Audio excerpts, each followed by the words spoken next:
Salut à tous, c'est Lorraine et Mickaël, on espère que vous allez bien. On se retrouve dans cette nouvelle vidéo, on va vous parler des merveilles du monde que l'on a pu voir pendant notre tour du monde. Les merveilles du monde, il faut bien comprendre qu'il existe deux versions. Il y a une version antique, qui est globalement tous les bâtiments qui ont été construits avant Jésus-Christ, et qui se situe majoritairement en Méditerranée et au Moyen-Orient. Alors en fait, le problème, c'est que ce classement, il est très subjectif, parce qu'il date de la vision des auteurs grecs et de l'Antiquité. Et aujourd'hui, il n'en reste plus forcément grand-chose, donc pour les visiter, c'est plus compliqué. Nous, on va se baser plutôt sur les merveilles modernes, donc toutes celles qui ont été créées après Jésus-Christ. Et là, elles sont vraiment de partout dans le monde. Elles sont sur plusieurs critères comme l'esthétique, la réalisation architecturale, la pertinence du site historique. Et ce nouveau classement, il a été fait en 2007 après un vote de 1 million de personnes. Donc c'est quand même globalement beaucoup plus représentatif de ce que les personnes peuvent considérer comme une merveille du monde à l'heure actuelle. Nous avons visité donc pour notre première merveille, c'est le Colisée de Rome. Donc là, c'était pour mon anniversaire, pour mes 29 ans. Donc c'était pas l'année dernière, l'année d'avant.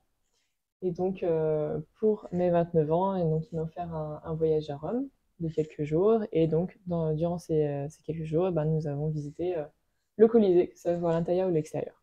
On a trouvé que le Colisée était bien plus beau à l'extérieur qu'à l'intérieur euh, par son architecture qui était encore bien conservée, et alors que l'intérieur était un peu détruit. Donc on aurait voulu que ça soit plus reconstitué pour nous faire une image en fait de ce que ça représentait avant.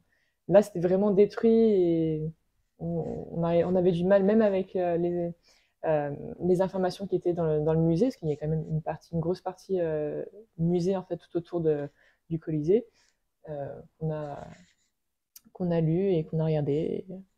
C'est très intéressant. Donc le Colisée, c'était avant notre tour du monde, c'était sur un précédent voyage en Italie. Notre tour du monde, donc on a commencé par le Taj Mahal, le fameux Taj Mahal, magnifique. C'est impressionnant. Alors, sachez quand même qu'il faut venir tôt quand même pour qu'il y ait moins de monde, mais là, euh, même si on était venu tôt, on a malheureusement eu de la pluie durant toute la journée, ce qui a un peu gâché le moment. Mais bon, on a trouvé quand même que c'était impressionnant de se tenir là en face de cette merveille.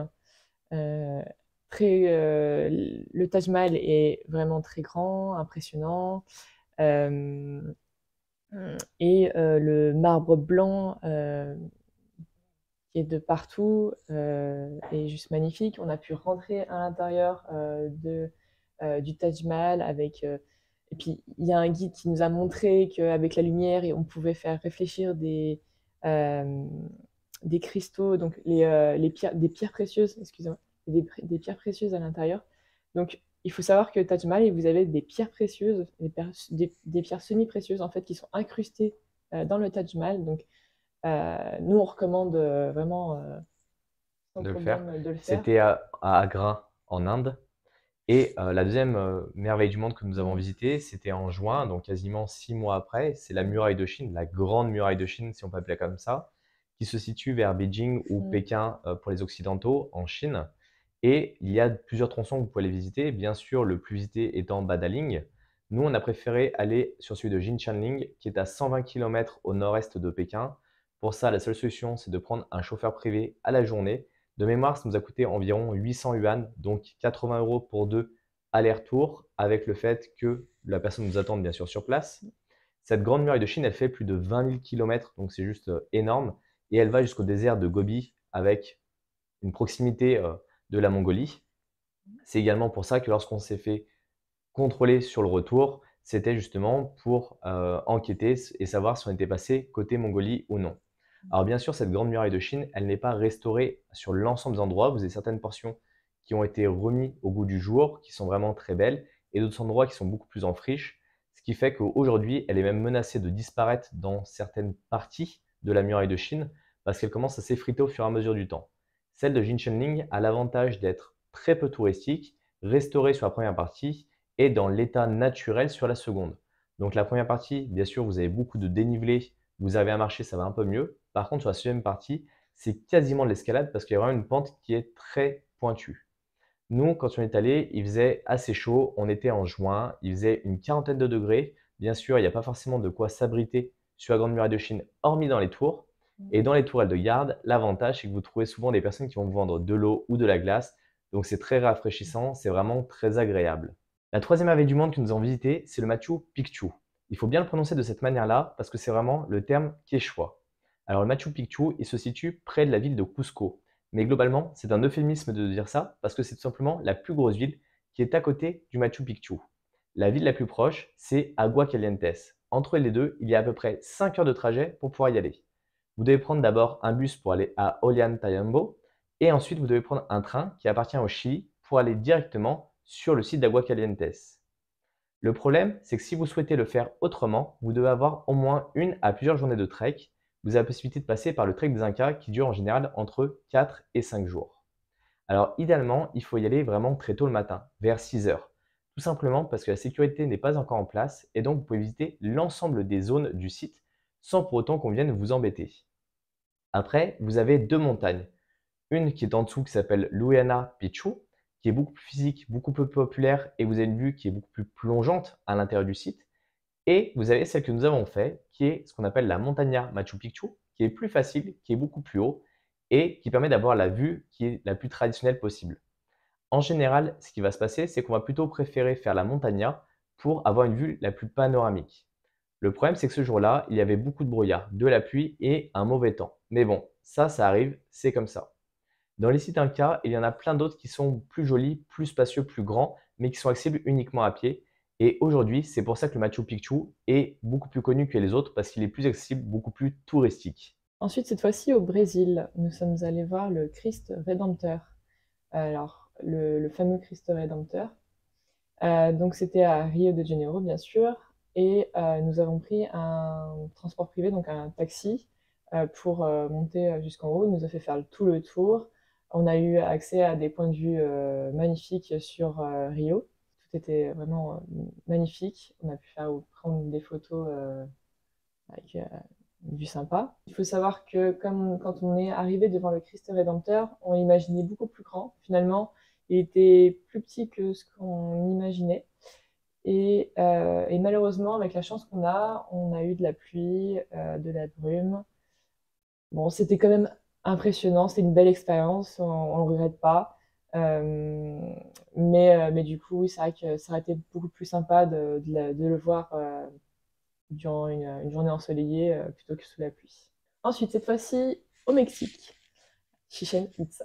Alors, nous sommes partis de Cancun, on aurait pu très bien partir de Tulum, hein. Il faut le savoir que c'est quand même plus près de Tulum. Mais nous, on voulait faire quand même une petite visite de la ville de Cancun en même temps, et il y avait d'autres excursions, donc on a voulu faire l'excursion donc pour aller à Chichen Itza, mais également voir une cénote et la ville de Valladolid. Pour Chichen Itza, donc il faut savoir qu'on n'était pas très bien tombé au niveau du guide, même si on avait deux guides avec nous, il y avait un guide anglophone et un guide pour parler Hispanophone. espagnol, hispanophone, voilà. Donc, en cours de route, on a même changé pour le guide hispanophone parce que on le trouvait beaucoup plus agréable, beaucoup plus authentique et beaucoup plus respectueux des personnes qui l'accompagnent. Donc, on a fait le tour et c'était vraiment une expérience magnifique. Chichen Itza, il faut savoir il y a aussi plusieurs artisans qui sont tout autour. Alors, bien sûr, il faut toujours négocier le prix. N'hésitez pas à parler un petit peu espagnol pour avoir un meilleur prix. Mais n'hésitez pas, ouais, à faire tout le tour, c'est très beau. Et puis, Chichen Itza est vraiment impressionnante comme merveille. Vous avez plusieurs. Puis, elle est bien restaurée. Il faut savoir que quand ils l'ont découverte, il y avait de la végétation de partout. Ça devait être vraiment autre chose. D'ailleurs, on nous a montré quelques photos. C'était vraiment magnifique. On nous a même expliqué aussi la. Bon, on va pas tout vous dire, mais bon, le fait qu'il y avait une cénote qui existe en dessous de Chichén Itzá, c'était incroyable de savoir ça, enfin de savoir il y a des pièces secrètes, je dirais, en dessous des merveilles. Voilà. Et effectivement, et vous n'avez plus la possibilité de monter en haut d'El Castillo. El Castillo, c'est le temple principal qu'on va retrouver sur le site de Chichén Itzá, parce que des personnes sont amusées à taguer le haut, donc comme tout, ils coupent les accès. Mmh. Bien sûr, il faisait très chaud et la chaleur a tendance à vraiment se réfléchir au niveau des bâtiments. Donc prenez bien de la crème solaire quand vous y allez. La Mmh. dernière merveille du monde qui nous reste à visiter, c'est la cité de Petra en Jordanie. On voulait potentiellement y passer à court terme, mais à cause de la géopolitique actuelle, on va préférer reporter notre voyage Mmh. pour une période où ce sera plus calme dans cette région du monde. Alors je voulais ajouter donc, nos merveilles préférées. Alors en fait, pour nous 2, notre merveille préférée est la muraille de Chine. Alors pourquoi la muraille de Chine? Parce que historiquement, elle est, très riche, elle est symbolique. La Chine aussi, c'est un voyage qu'on voulait faire depuis longtemps et on adore l'architecture, chinoise. Là, on était pratiquement, on l'avait pour nous, en fait. Il y avait pratiquement personne autour de nous, on avait croisé, 2-3 personnes maximum. On l'avait pour nous, en fait. On était sur un pan de la muraille, on avait une impression de liberté, on était vraiment tellement bien, même s'il faisait chaud, en fait, et qu'on savait qu'on allait un petit peu cravacher parce on allait descendre, on allait remonter, descendre, remonter.